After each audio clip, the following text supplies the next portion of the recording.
नमस्कार साथियों, स्वागत है आप सभी का सत्या एक्सेलेंट यूट्यूब चैनल पे। कल की डेट में मैंने आपको 1 से लेकर 20 तक क्वेश्चन बताया था, जिसमें आपको ITI first year electrician theory के क्वेश्चन बताए गए थे, जो कि बिल्कुल ऑब्जेक्टिव टाइप के क्वेश्चन थे, जैसे एग्जाम में पूछे जाते हैं। और आज भी हम स्टार्ट करने वाले हैं क्वेश्चन नंबर 21 से, जिसमें आपको आईटीआई फर्स्ट ईयर इलेक्ट्रीशियन के इंपॉर्टेंट क्वेश्चन देखने को मिलेंगे, जो कि बिल्कुल ऑब्जेक्टिव है। यदि आपको जानकारी पसंद आती है तो वीडियो पर एक लाइक जरूर कीजिएगा। चलिए क्वेश्चन स्टार्ट करते हैं।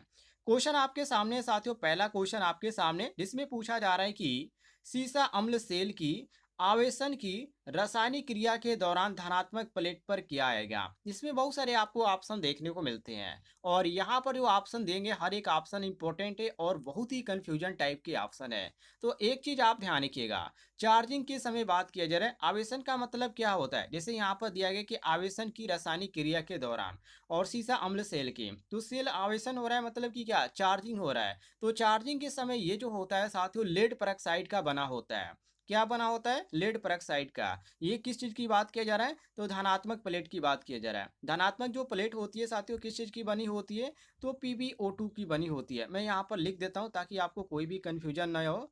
आप ध्यान से देखिएगा, ये किस चीज की बनी होती है साथियों, PbO2 की बनी होती है। किस समय, ये जब चार्ज हो रहा है उस समय। कौन सी प्लेट, तो धनात्मक प्लेट होती है, PbO2 का। और यहाँ पर बात करें साथियों, इस समय चार्जिंग के समय जो ऋणात्मक प्लेट होती है वो किस किस चीज की बनी होती है, तो ऋणात्मक प्लेट जो होती है साथियों, केवल केवल ये आपका Pb होता है। क्या होता है, केवल Pb होता है, ध्यान रखिएगा, जिसको हम स्पंज लेड बोलते हैं।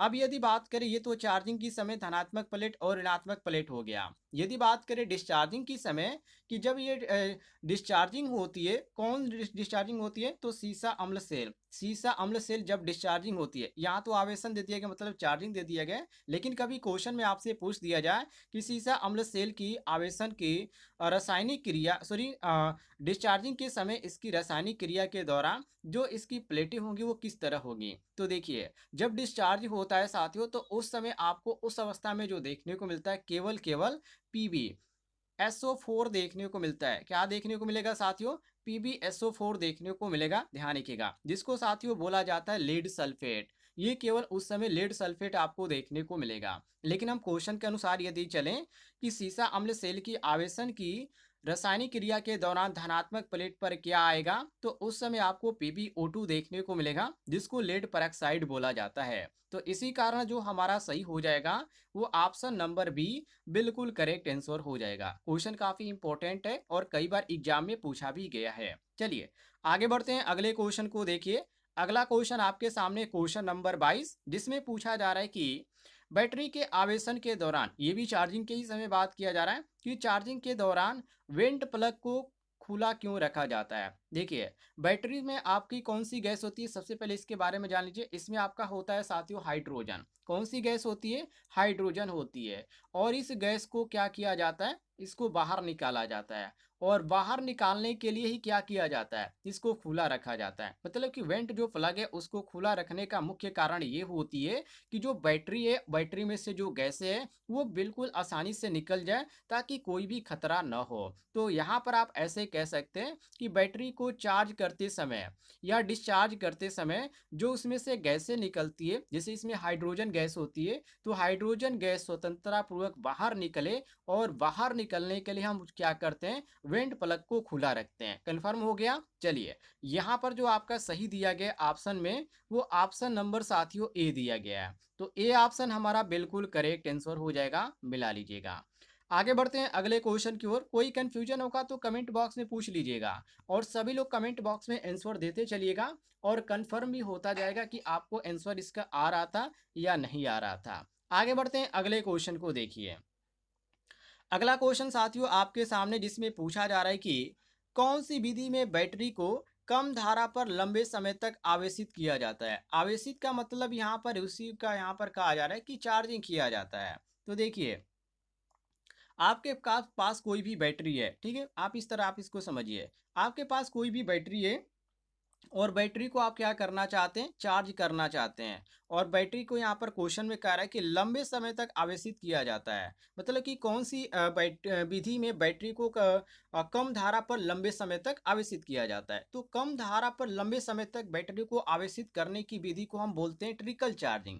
क्या बोला जाता है, ट्रिकल चार्जिंग बोला जाता है। और इस विधि में क्या होता है साथियों कि इस विधि में बैटरी को एक बहुत ही धीमी दर पर चार्ज किया जाता है। मतलब कि बहुत ही धीरे यहाँ पर चार्ज किया जाता है, जो बैटरी की क्षमता को पूरी तरह से बनाए रखता है। और यह जो होता है साथियों, इसकी जो उम्र होती है काफ़ी बढ़ जाती है। यदि आप इस तरह की काम करते हैं, बैटरी को आप काफ़ी धीरे चार्ज करते हैं, तो उस समय बैटरी की जो यहाँ पर चलने की जो क्षमता है वो काफ़ी बढ़ जाती है। और इस विधि को हम बोलते हैं ट्रिकल चार्जिंग। और वही क्वेश्चन में हमारा पूछ रहा है, तो ये आपका कंफर्म हो गया, ये कौन सी विधि होती है, ट्रिकल चार्जिंग विधि होती है। और यहाँ पर जो आपको ट्रिकल चार्जिंग विधि ऑप्शन में देखने को मिल रहा है, वो ऑप्शन में साथियों आपको बी ऑप्शन देखने को मिल रहा है। कंफर्म हो गया, ये आपका ऑप्शन नंबर बी बिल्कुल करेक्ट आंसर हो जाता है। ध्यान रखिएगा, क्वेश्चन काफ़ी इजी था, बस आपको समझने की ज़रूरत थी, कोई भी दिक्कत नहीं है। इस पर जो होता है साथियों, जो प्लेट होता है इसके ऊपर सल्फेट होता है जो कि गाढ़ा हो जाता है, जिसके कारण ये आपकी देखने को मिलती है। तो इसी कारण इसको हम क्या करते हैं, इसको चार्जिंग के समय इस प्रक्रिया का हम उपयोग करते हैं। तो ये भी आप ध्यान रखिएगा। चलिए आगे देखते हैं हम अगले क्वेश्चन को। अगला क्वेश्चन आपके सामने क्वेश्चन नंबर 24। ये भी क्वेश्चन काफ़ी इंपॉर्टेंट है और कई बार एग्जाम में पूछा भी गया है। इसमें साथियों पूछा जा रहा है कि सीसा अम्ल बैटरी में कठोर सल्फेशन दोष को कैसे जाना जाता है। कठोर सल्फेशन दोष काफ़ी इंपॉर्टेंट है। देखिए, चले आंसर भी देते चलिए। जो लोग यहाँ पर जुड़ चुके हैं, वैसे लाइव क्लास में काफ़ी कम लोग जुड़ते हैं। बाकी जो भी छात्र यहाँ पर जुड़ चुके हैं, आंसर देने का प्रयास कीजिएगा। ऑप्शन आपके सामने, जैसे कि नए विद्युत अपघट्य से बदलकर, नए इलेक्ट्रोड से बदलकर, और यहाँ पर दिया गया है बैटरी को कम धारा से लंबे समय तक पुनः आवेशित करके, और बैटरी को अधिक धारा से कम धारा तक पुनः आवेशित करके, अलग अलग आपको ऑप्शन देखने को मिल रहे हैं।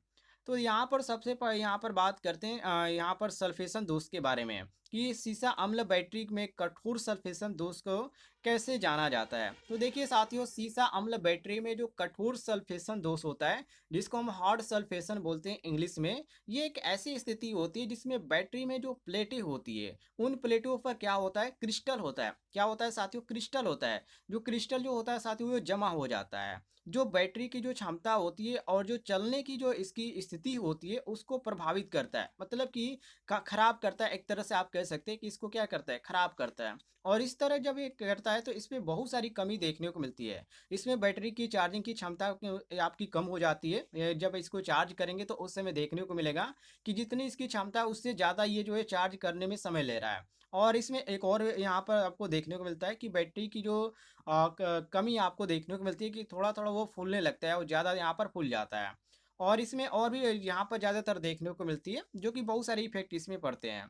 अब यहाँ पर ये पूछा जा रहा है कि सीसा अम्ल बैटरी में कठोर सल्फेशन दोष को आप कैसे जान सकते हैं।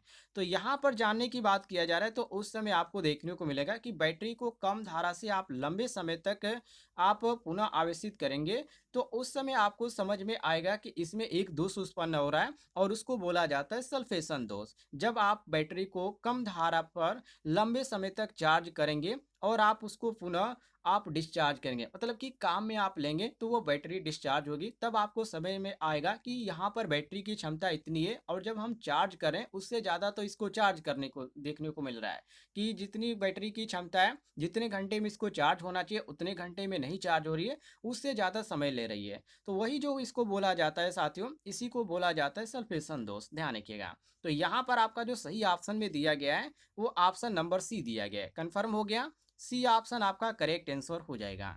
चलिए अगले क्वेश्चन की ओर बढ़ते हैं। अगला क्वेश्चन आपके सामने क्वेश्चन नंबर 25। ये भी क्वेश्चन काफ़ी इंपॉर्टेंट है, जिसमें साथियों पूछा जा रहा है कि सिल्वर ऑक्साइड बैटरी में कौन सा पदार्थ कैथोड, मतलब कि यहाँ पर माइनस की बात कर रहा है, इलेक्ट्रोड की तरह उपयोग किया जाता है। वेरी वेरी इंपॉर्टेंट क्वेश्चन है साथियों। देखिए, यहाँ पर सिल्वर ऑक्साइड की बात किया गया, चलिए सभी लोग आंसर भी देते चलिएगा जिनको जानकारी है। देखिए, इसमें जो सिल्वर ऑक्साइड बैटरी होती है उसमें जो कैथोड होता है वो इलेक्ट्रोड के रूप में सिल्वर ऑक्साइड, जिसको हम सूत्र यहाँ पर सूत्र के अनुसार इंडिकेट करते हैं, जो यहाँ पर साथियों जो होता है जिसको बोला जाता है सिल्वर ऑक्साइड, ये आपका इसका जो सूत्र होता है Ag2O होता है, इसको ध्यान रखिएगा। ये जो होता है सिल्वर ऑक्साइड होता है और इसका उपयोग किया जाता है। कहाँ पर उपयोग किया जाता है साथियों? तो सिल्वर ऑक्साइड बैटरी में कैथोड इलेक्ट्रोड के रूप में सिल्वर ऑक्साइड का उपयोग किया जाता है।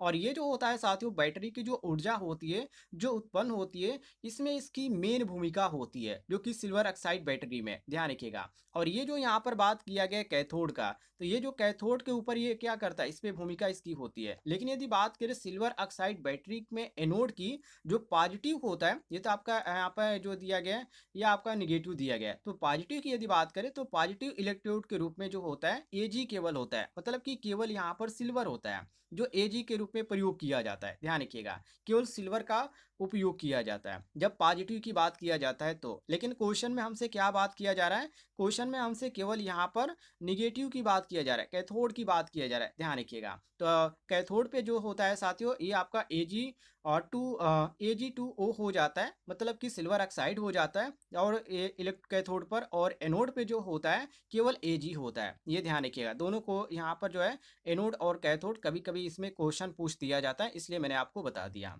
अब यहाँ पर बात करते हैं ऑप्शन में कौन सा दिया गया है। तो सिल्वर जो ऑक्साइड दिया गया है ऑप्शन में, यहाँ पर देखिए ऑप्शन नंबर डी दिया गया है। सूत्र आप ध्यान रखिएगा, कभी कभी यहाँ पर ऑप्शन में सूत्र भी दे दिया जाता है तो आप कंफ्यूज हो जाएंगे, इसलिए मैंने आपको यहाँ पर इसका सूत्र बता दिया। जो होता है साथियों Ag2O होता है, ध्यान रखिएगा। चलिए आगे देखते हैं अगले क्वेश्चन को, क्वेश्चन नंबर 26 को। क्वेश्चन नंबर 26 में साथियों यहाँ पर पूछा जा रहा है कि चांदी का विद्युत रासायनिक तुल्यांक क्या है। ये तो यहाँ पर रटने वाली चीज है, ध्यान रखिएगा। यहाँ पर चांदी का विद्युत रासायनिक तुल्यांक यहाँ पर पूछा जा रहा है कि चांदी का विद्युत रासायनिक तुल्यांक क्या है। तो ये होता है साथियों, जो कि यहाँ पर आपको देखने को मिल जाता है 0.0011182, ये आपका होता है, ध्यान रखिएगा। चलिए ये कंफर्म हो गया, आगे बढ़ते हैं। ये तो काफ़ी इजी था, ये रटने वाली चीज़ है। आगे देखते हैं। बिल्कुल बिल्कुल साथियों, ये चांदी का विद्युत रासायनिक तुल्यांक पूछा गया है। तो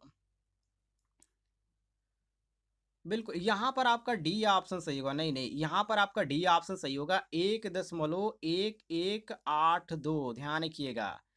ये आपका सही हो जाता है, जो कि विद्युत रासायनिक तुल्यांक जो होता है ये अलग होता है और रासायनिक तुल्यांक जो होता है ये अलग होता है। जब रासायनिक तुल्यांक आपसे पूछा जाए, ध्यान रखिए, पहले यहाँ पर कंफ्यूजन आप खत्म कर लीजिए। देखिए यहाँ पर विद्युत रासायनिक तुल्यांक पूछा गया है तो हमारा यहाँ पर 1.1182 आएगा। लेकिन केवल केवल आपसे रासायनिक तुल्यांक पूछ दिया जाए तो रासायनिक तुल्यांक जो होता है साथियों 1.7 होता है, ध्यान रखिएगा। ये कभी कभी कंफ्यूजन क्रिएट कर ही देता है, तो ये भी ध्यान रखिएगा। 1.7 होता है रासायनिक तुल्यांक, और चांदी का जो विद्युत रासायनिक तुल्यांक होता है वो 1.1182 होता है, जो कि ऑप्शन में आपको डी देखने को मिल रहा है। तो हमारा डी ऑप्शन क्वेश्चन के अनुसार करेक्ट आंसर हो जाता है। लेकिन जब रासायनिक तुल्यांक आपसे पूछा जाए तो आप 1.7 मारेंगे। कन्फर्म हो गया, आगे बढ़ते हैं। अगला क्वेश्चन साथियों आपके सामने क्वेश्चन नंबर 27, जिसमें पूछा जा रहा है कि सीसा अम्ल सेल की आ, निरावेशन की रासायनिक क्रिया के दौरान ऋणात्मक प्लेट पर क्या आएगा। शायद मैंने आपको ऊपर ये क्वेश्चन बताया था जिसमें पॉजिटिव पूछा गया था, तो मैंने आपको निगेटिव भी बताया था। इसमें आपका स्पंज आएगा शायद। चलिए यहाँ पर देख लेते हैं। तो यहाँ पर ऑप्शन दिया गया स्पंज लेड, और यहाँ पर दिया गया लेड पेरोक्साइड, और यहाँ पर दिया गया लेड सल्फेट, और यहाँ पर दिया गया लेड सल्फेट, और प्लस यहाँ पर करके जोड़ दिया गया जल। अब इसमें कौन सा ऑप्शन सही होगा? चलिए जितने भी लोग यहाँ पर जोड़ चुके हैं आंसर देना चाहते हैं तो दे सकते हैं, बिल्कुल। और ये देखिए आंसर आना बिल्कुल स्टार्ट हो चुका है, PbSO4 बिल्कुल सही है। लेड सल्फेट साथियों, यहाँ पर आपका जो सही हो जाएगा PbSO4 सही हो जाएगा, क्योंकि रासायनिक निरावेशन की बात कर रहे हैं, मतलब डिस्चार्जिंग की बात किया जा रहा है। तो डिस्चार्जिंग के समय PbSO4 लेड सल्फेट होता है, जो कि सीसा संचायक सेल का जो आउटपुट वोल्टेज होता है वो 1.8 होता है। कितना होता है साथियों? 1.8 वोल्ट से कम होता है, तो उसे हम काम में नहीं लेते हैं। जब यहाँ पर कम होता है 1.8 वोल्ट से, तो इसे हम काम में नहीं लेते हैं, ध्यान रखिएगा। चलिए आगे बढ़ते हैं, यहाँ पर आपका सी ऑप्शन सही हो जाएगा। अगले क्वेश्चन को देखिए, क्वेश्चन नंबर साथियों 28 आपके सामने, जिसमें पूछा जा रहा है कि सीसा अम्ल बैटरी में विभाजक का क्या उद्देश्य है। वेरी वेरी इंपॉर्टेंट क्वेश्चन है साथियों। ए ऑप्शन दिया गया है विद्युत अपघट्य हेतु रास्ता प्रदान करना। बी ऑप्शन है धनात्मक एवं ऋणात्मक प्लेट को अच्छे से पकड़े रहना। सी ऑप्शन है धनात्मक एवं ऋणात्मक प्लेट के मध्य लघु पतन होने से रोकना। और डी ऑप्शन है धनात्मक एवं ऋणात्मक प्लेट को व्यवस्थित तरीके से रखना। अब इसमें आपको कौन सा ऑप्शन सही लग रहा है? बिल्कुल, क्वेश्चन तो काफी इजी है। फिर यहाँ पर देखते हैं। बिल्कुल, और यहाँ पर देखिए आंसर आना स्टार्ट हो चुका है, लेकिन गलत आंसर आप दे रहे हैं। यहाँ पर जो आपका सही हो जाएगा वो ऑप्शन नंबर सी सही होगा साथियों। बिल्कुल, सी सही होगा, क्योंकि सीसा अम्ल बैटरी में जो विभाजक होता है जिसको हम सेपरेटर बोलते हैं, इसका जो मुख्य उद्देश्य होता है बैटरी के दोनों इलेक्ट्रोड जैसे कि प्लेटों के जो बीच होती है एक भौतिक अवरोधक प्रदान करता है ये, ताकि ये जो है आपस में संपर्क में ना आए। और ये संपर्क में नहीं आएंगे तो अच्छा रहेगा, क्योंकि संपर्क में आएंगे तो वहां पर आपको जो देखने को मिलेगा शॉर्ट सर्किट देखने को मिलेगा। और इसी कारण जो इसका प्रयोग किया जाता है, इसमें प्रयोग किया जाता है ताकि ये आपस में क्या है संपर्क में ना आए। और यहाँ पर विभाजक की बात किया गया है, ध्यान से देखिएगा। तो विभाजक जो होता है साथियों बैटरी के अंदर इलेक्ट्रोलाइट को रोकता है और बैटरी के शॉर्ट सर्किट होने से बचाता है। और इसके अलावा विभाजक जो होता है वो जो विद्युत प्रवाह होता है, विद्युत प्रवाह को सुविधा में स्थानांतरित करने में मदद करता है, ये भी ध्यान रखिएगा। बिल्कुल, और ये आपका जो सी ऑप्शन दिया गया, ये सी ऑप्शन बिल्कुल करेक्ट आंसर हो जाता है, ध्यान रखिएगा। सी ऑप्शन हमारा बिल्कुल करेक्ट आंसर हो जाएगा क्वेश्चन के अनुसार। कंफर्म हो गया, आगे बढ़ते हैं। अगला क्वेश्चन साथियों आपके सामने, अगले क्वेश्चन की ओर बढ़ते हैं। क्वेश्चन नंबर 29 को देखिए। क्वेश्चन नंबर 29 में पूछा जा रहा है कि सीसा अम्ल बैटरी का विशिष्ट घनत्व मापने हेतु कौन से उपकरण का प्रयोग किया जाता है? जैसे कि बैरोमीटर, यहाँ पर दिया गया हाइड्रोमीटर, एनीमामीटर, और यहाँ पर दिया गया उच्च दर निरावेशन। क्वेश्चन काफी इजी है, देखिए। आपको समझ में आ रहा होगा तो आंसर जरूर दीजिएगा, और नहीं तो मैं आपको बताऊंगा ही। बिल्कुल, आंसर आना स्टार्ट हो चुका है। और यही तो है, यहाँ पर जब क्लास दोहराई जाती है और एक ही क्वेश्चन को कई बार आप बताएंगे, आप जानेंगे, तो आपको यहाँ पर याद हो ही जाएगा। बिल्कुल, जितने भी छात्र आपको देखने को मिल रहा है स्क्रीन पर बी ऑप्शन दे रहे हैं, उनका बी ऑप्शन बिल्कुल सही हो जाएगा। हाइड्रोमीटर, जो हाइड्रोमीटर होता है वो बैटरी का विशिष्ट घनत्व मापने के प्रयोग आता है। और यहाँ पर जो बैरोमीटर दिया गया है साथियों, ध्यान से देखिएगा। ये जो बैरोमीटर है इससे वायुमंडलीय दाब मापने के काम में हम लाते हैं। और यहाँ पर दिया गया एनीमा मीटर, तो एनीमा मीटर क्या होता है साथियों? ये जो होता है वायु का वेग मापने के काम में आता है एनीमा मीटर, ध्यान रखिएगा इसको भी। चलिए, तो यहाँ आपका जो सही हो जाएगा ऑप्शन नंबर बी सही हो जाएगा। जानकारी आपको पसंद आ रही होगी तो वीडियो पर एक लाइक जरूर कीजिएगा, ठीक है? वीडियो पर लाइक जरूर कर दीजिएगा। चलिए आगे देखते हैं अगले क्वेश्चन को। अगला क्वेश्चन साथियों आपके सामने यहाँ पर क्वेश्चन नंबर 29, और यहाँ पर क्वेश्चन ही कट चुका है। चलिए आगे देख लेते हैं। अगला क्वेश्चन आपके सामने साथियों क्वेश्चन नंबर 31, जिसमें यहाँ पर पूछा जा रहा है कि सीसा अम्ल बैटरी में बकलिंग दोष का क्या प्रभाव पड़ता है? शायद इसके बारे में मैंने आपको कई बार बता दिया है, तो इसमें बताने की कोई ज़रूरत नहीं है। बिल्कुल, बकलिंग दोष के बारे में मैंने आपको बताया था, जब चार्जिंग के समय ज़्यादा आप चार्ज कर देते हैं या काफ़ी तेज़ी से आप इसको डिस्चार्ज करते हैं तो उस समय ये आपको दोष देखने को मिलता है। मैंने आपको शायद बताया था। बहुत सारे इसके इफेक्ट होते हैं। फिलहाल यहाँ पर हम क्वेश्चन पे चलते हैं कि सीसा अम्ल बैटरी में बकलिंग दोष का क्या प्रभाव पड़ता है। तो इसके जो इलेक्ट्रोड होते हैं उष्मा प्रभाव के कारण क्या होती है, एक टेढ़े मेढ़े होते हैं, ज़्यादा यहाँ पर उष्मा का प्रभाव होता है इस पे। उष्मा के कारण ये टेढ़े मेढ़े हो जाते हैं, जिसको हम बोलते हैं बकलिंग दोष। और यहाँ पर जो आपको सही ऑप्शन में देखने को मिल रहा है, वो ऑप्शन में साथियों यहाँ पर आपको बी ऑप्शन देखने को मिल रहा है। शायद मैंने आपको इसके बारे में पहले भी जानकारी दिया था, जो कि जितने भी छात्र पिछली वीडियो देखे होंगे वो सभी को मालूम होगा। मैंने आपको बताया था कि जो सीसा संचायक सेल होता है, यदि आप उसको 6 एम्पियर से विद्युत धारा से अधिक यदि धारा पर आप चार्ज करते हैं, तो वो चार्ज करते समय या आप 25 एम्पियर धारा से आप डिस्चार्ज करते हैं, तो उस समय आपको देखने को मिलेगा कि इसका जो मान होता है अधिकतम होता है। और जब मान अधिकतम होता है तो इसमें होता है उष्मीय प्रभाव, और उष्मीय प्रभाव से क्या होता है, जो इसकी प्लेटें होती है वो मुड़ जाती है, जिसको हम कहते हैं कि टेढ़ी मेढ़ी हो जाती है। या प्लेटें यहाँ पर एक दूसरे से यहाँ पर चिपक भी जाती है, कभी कभी ये भी देखने को मिलता है। या ऐसी तरह हो जाती है जो कि यहाँ पर आपको देखने को मिलेगा कि कोई भी काम की नहीं है। तो उसी दोष को हम बोलते हैं बकलिंग दोष साथियों, ध्यान रखिएगा। इसी को यहाँ पर पूछा जा रहा है कि सीसा अम्ल बैटरी में बकलिंग दोष का क्या प्रभाव है। तो विद्युत अपघट्य की शक्ति को कम कर जाना, ये भी बकलिंग दोष का है, और इलेक्ट्रोडों का मुड़ जाना, ये भी बकलिंग दोष के अंतर्गत ही आता है। तो यहाँ पर जो आपका सही दिया गया ऑप्शन में, वो यहाँ पर इलेक्ट्रोडों का मुड़ जाना, ये सबसे यहाँ पर उत्तम इसका है। यहाँ पर आपका जो सही हो जाएगा वो ऑप्शन नंबर ए सही होगा साथियों, यहाँ पर ध्यान रखिएगा। ये आपका ए ऑप्शन बिल्कुल सही होगा, ना कि यहाँ पर बी ऑप्शन सही होगा। इलेक्ट्रोडों का मुड़ जाना ये जो आता है बकलिंग दोष के अंतर्गत आता है। कंफर्म हो गया, आगे देख लेते हैं। चलिए, कंफर्म हो गया, आगे बढ़ते हैं। अगले क्वेश्चन को देखिए।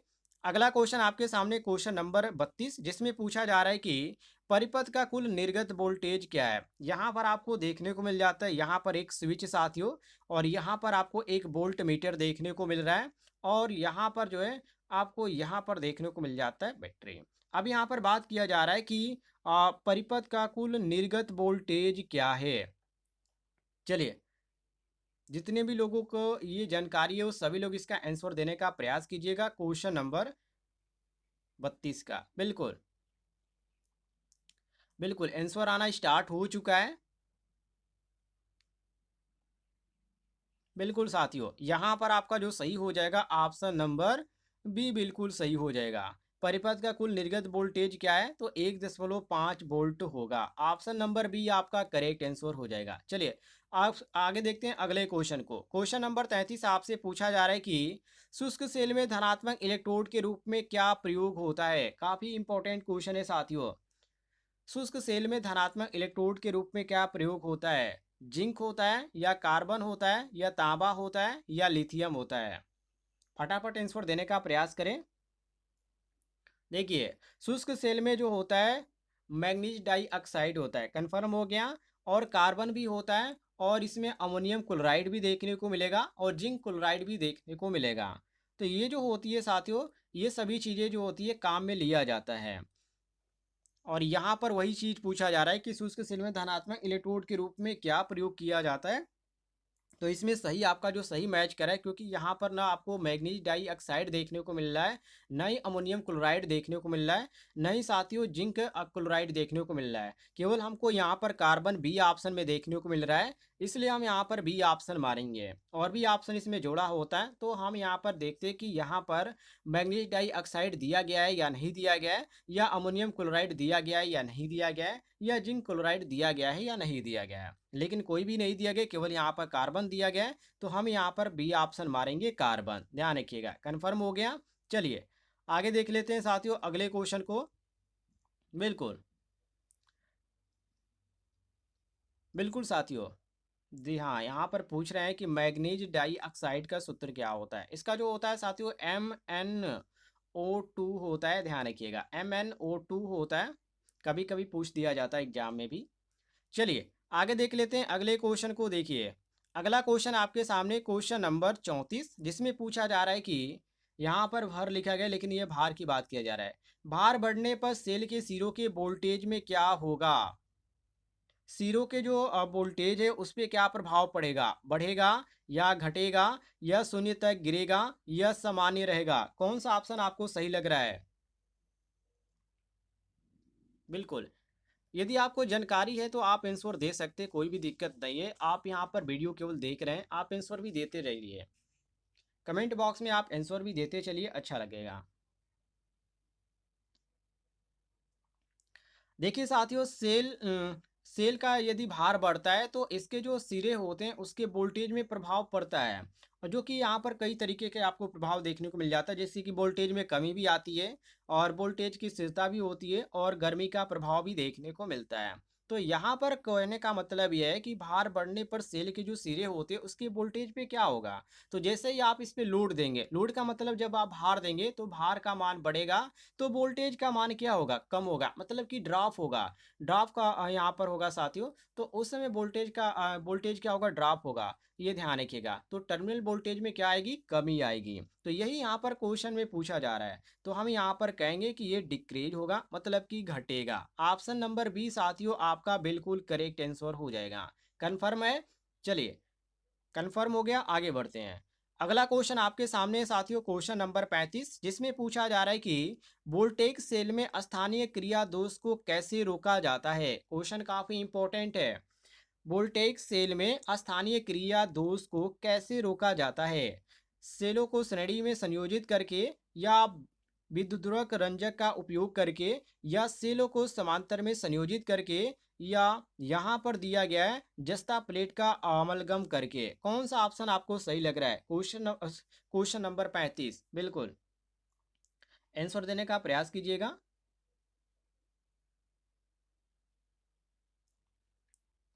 बिल्कुल साथियों, देखिए जो वोल्टेज सेल होता है, वोल्टेज सेल में स्थानीय जो क्रिया दोष होती है, जिसको हम लोकल एक्शन डिफेक्ट बोलते हैं, इसको रोकने के लिए यहाँ पर कई तरह के उपाय भी की जाती है। जैसे कि प्लेटों की गुणवत्ता के आधार पर इसको रोका जा सकता है, और विभाजक का उपयोग करके भी रोका जा सकता है, और सही निर्माण की प्रक्रिया के दौरान भी हम ऐसे पे ध्यान रखेंगे तो इस तरह भी रोका जा सकता है। लेकिन यहाँ पर बात करें, यहाँ पर जैसे क्वेश्चन दिया गया उस प्रकार से, तो स्थानीय क्रिया को रोकने के लिए जस्ता की प्लेटें होती हैं, जो जस्ता की प्लेटें होती है उस पे अमलगम जो होता है, उस अमलगम को चढ़ा के हम इसको रोक सकते हैं। ये जो होता है, यहाँ पर आप पढ़े होंगे, वर्कशॉप में आप देखे भी होंगे, जब आप प्रैक्टिकल किए होंगे तो आपको इसके बारे में जानकारी दी गई होगी, यदि आप कॉलेज में प्रैक्टिकली किए भी होंगे तो वहाँ पर आपको जो देखने को मिल जाता है साथियों, इसमें अमलगम करके इसको रोका जा सकता है। और यहाँ पर अमलगम वाला जो ऑप्शन आपका दिया गया है, वो ऑप्शन में आपको डी ऑप्शन देखने को मिल रहा है। तो कंफर्म हो गया, ऑप्शन नंबर डी आपका करेक्ट आंसर हो जाएगा, जो कि यहाँ पर देख भी सकते हैं, लिखा भी गया है जस्ता प्लेट का अमलगम करके। कंफर्म हो गया साथियों, आगे बढ़ते हैं। यहाँ पर काफ़ी लंबा वीडियो लगता है कि आज भी हो जाएगा। चलिए क्वेश्चन नंबर 36 को देखते हैं। क्वेश्चन नंबर 36, इसमें पूछा जा रहा है कि एम बराबर जेड अपान आई टी सूत्र में जेड अक्षर किसे इंडिकेट करता है या इंगित करता है। इंपॉर्टेंट क्वेश्चन है। यहाँ पर यह ऑप्शन दिया गया समय सेकंड में, विद्युत अपघट्य का ईसीई, और यहाँ पर दिया गया धारा एम्पियर में, और एकत्रित द्रव्यमान ग्राम में। चलिए फटाफट आंसर देने का प्रयास कीजिए। बिल्कुल, देखिए यदि सूत्र के अनुसार हम चलें तो यहाँ पर जैसे सूत्र में पूछा जा रहा है कि एम बराबर जेड अपान आई टी, ठीक है, ऐसे यहाँ पर पूछा जा रहा है। तो जो यहाँ पर एम है साथियों, और यहाँ पर जेड है और आई टी है, तो इसमें जेड का पूछा जा रहा है। तो जो जेड यहाँ पर दिया गया है, ध्यान से देखिएगा, ये जो जेड है ये धातु का वजन का यहाँ पर एक इसके लिए इंडिकेट किया जाता है, और कभी कभी एम भी पूछ दिया जाता है। तो जो एम होता है वो धातु के वजन की प्रतिशत को इंडिकेट करता है, और यहाँ पर जो जेड होता है ये किस चीज़ को मैंने आपको बताया, तो वजन को, ये ध्यान रखिएगा। और ये आई के बारे में जानते ही, धारा, और यहाँ पर जो टी है ये समय, तो ये तीनों चीज़ों को ध्यान रखिएगा। ठीक है, कंफर्म हो गया। अब यहाँ पर देखिए ऑप्शन में आपका किया दिया गया समय सेकंड में और विद्युत अपघट्य, मतलब कि जो मैंने आपको बताया उससे यहाँ पर रिलेटेड जो है ऑप्शन नहीं दिया गया। इसमें ये दिया गया कि समय सेकंड में, या विद्युत अपघट्य इसी में, या धारा एम्पियर में, इस तरह ऑप्शन दिए गए। तो देखिए यहाँ पर जो जेड दिया गया है साथियों, यहाँ पर जो विद्युत अपघट्य इसी ई दिया गया है, ये आपका बिल्कुल सही हो जाता है। जो कि इलेक्ट्रोलाइट की यहाँ पर बात किया जा रहा है, ये आपका सही हो जाता है। क्योंकि m बराबर जेड आई टी के अनुसार आप देखेंगे, जैसे कि क्वेश्चन में यहाँ पर जेड अपान आई टी दिया गया, लेकिन आप m बराबर जेड आई टी के अनुसार देखेंगे तो विद्युत अपघट्य का जो प्रथम नियम है उसके अनुसार ये कहा जा रहा है। तो इस समय आपका जो जेड देखने को मिलेगा विद्युत रासायनिक तुल्यांक, जिसकी इकाई ग्राम प्रति कूलाम होती है, और उसके अनुसार ये बात किया जा रहा है। तो हम यहाँ पर कहेंगे ईसीई जो है ये बिल्कुल आपका सही हो जाता है। ये विद्युत जेड जो है विद्युत रासायनिक तुल्यांक होता है, जिसकी इकाई क्या होती है, ग्राम प्रति कूलाम होती है, ध्यान रखिएगा। चलिए कंफर्म हो गया, ऑप्शन नंबर बी ही आपका बिल्कुल करेक्ट आंसर हो जाएगा। आगे देखते हैं अगले क्वेश्चन को। क्वेश्चन नंबर साथियों 37 है आपके सामने, जिसमें पूछा जा रहा है कि तांबे का विद्युत रासायनिक तुल्यांक क्या है। ये भी रटने वाली चीज है, कितना होता है। चलिए फटाफट इसका आंसर दीजिए। जितने भी लोग यहाँ पर जुड़ चुके हैं, क्वेश्चन नंबर 37 का आंसर देने का प्रयास कीजिए। बिल्कुल, यहाँ पर ए ऑप्शन सही होगा। रिवीजन क्लासेस सभी लोग यहाँ पर आंसर दे रहे हैं, बिल्कुल सही दे रहे हैं। ये आपका हो जाता है 0.329, और यहाँ पर ऑप्शन में आपको देखने को मिल जाता है ऑप्शन नंबर ए। कंफर्म हो गया, आगे बढ़ते हैं। अगला क्वेश्चन आपके सामने है साथियों, क्वेश्चन नंबर 38, जिसमें पूछा जा रहा है कि सीसा एसिड बैटरी में बकलिंग दोष का कारण कौन सा है। ये कई बार क्वेश्चन रिपीट हो चुका है। बिल्कुल, यहाँ भी इसको बताने की कोई भी जरूरत नहीं है, बिल्कुल आप लोग बता सकते हैं। तो ज़्यादा आप चार्ज करेंगे या आप तेज़ी से आप इसको डिस्चार्ज करेंगे, उस समय ये बकलिंग दोष देखने को मिलता है। ये कन्फर्म हो गया। ये आपका ए ऑप्शन सही हो जाएगा कि अति आवेशन या अति निरावेशन। आवेशन का मतलब चार्जिंग और निरावेशन का मतलब डिस्चार्जिंग। कन्फर्म हो गया साथियों, ऑप्शन नंबर ए आपका सही हो जाएगा। आगे देखते हैं अगले क्वेश्चन को, क्वेश्चन नंबर 39 को, जिसमें पूछा जा रहा है कि बैटरी में वोल्टेज की चार्जिंग स्थिति की जांच करने के लिए किस उपकरण का उपयोग किया जाता है? वोल्ट मीटर का, या यहाँ पर आपको ऑप्शन देखने को मिल जाता है जो कि मल्टीमीटर का, हाइड्रोमीटर का, और यहाँ पर उच्च दर निरावेशन का, टेस्टर का। कौन सा ऑप्शन आपको सही लग रहा है? चलिए फटाफट इसका आंसर दीजिए। बिल्कुल, आंसर यहाँ पर आना शुरू हो चुका है। बैटरी को में वोल्टेज की चार्जिंग स्थिति की जांच करने के लिए हम जिस उपकरण का उपयोग करते हैं वो होता है हाइड्रोमीटर। कौन सा होता है साथियों? हाइड्रोमीटर। और यहाँ पर आपको सी ऑप्शन देखने को मिल रहा है। और जब यहाँ पे इसके द्वारा आप घनत्व मापेंगे, मतलब कि विशिष्ट घनत्व को आप मापते हैं, तो वहाँ पे चार्जिंग स्थिति में आपको जो देखने को मिलती है 1.28, ठीक है, 1.28, ध्यान रखिएगा, ये चार्जिंग में देखने को मिलेगा। जब इसके मध्य चार्जिंग में आप देखेंगे तो इसमें 1.25 देखने को मिलेगा, और अंतिम कंडीशन में आप देखेंगे तो 1.21 देखने को मिलेगा। इस तरह यहाँ पर क्रम वाइज इसका होता है, ये घटते जाता है।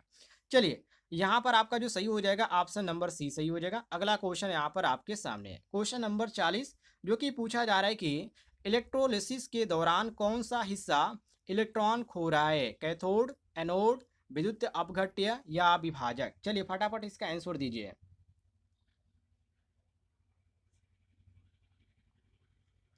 बिल्कुल साथियों, देखिए, इलेक्ट्रोलिसिस के दौरान एनोड, जिसको धनात्मक इलेक्ट्रोड बोला जाता है, उस पे इलेक्ट्रॉन खो जाते हैं, और यहाँ पर ऑक्सीकरण की जो प्रक्रिया होती है जिसमें अणु अपने इलेक्ट्रॉन खो देते हैं। और यही चीज को यहाँ पर पूछा जा रहा है कि इलेक्ट्रोलिसिस के दौरान कौन सा हिस्सा इलेक्ट्रॉन खो रहा है? तो यहाँ पर जो इलेक्ट्रॉन खो रहा है वो आपका होता है एनोड, जो कि धनात्मक जो इलेक्ट्रोड होता है वही केवल खोता है। और यहाँ पर आपको जो सही देखने को मिलता है ऑप्शन नंबर बी साथियों आपका करेक्ट आंसर हो जाएगा। उम्मीद है आपको जानकारी पसंद आई होगी, तो इस वीडियो पर एक लाइक कीजिएगा, और ऐसे आप डेली पढ़ना चाहते हैं तो चैनल को भी सब्सक्राइब कर लीजिएगा। नीचे आपको एक बटन दिख रहा होगा सब्सक्राइब वाला, उसे दबाइएगा, और बगल में घंटी वाला आइकन को दबाकर ऑल नोटिफिकेशन ऑन कर लीजिएगा।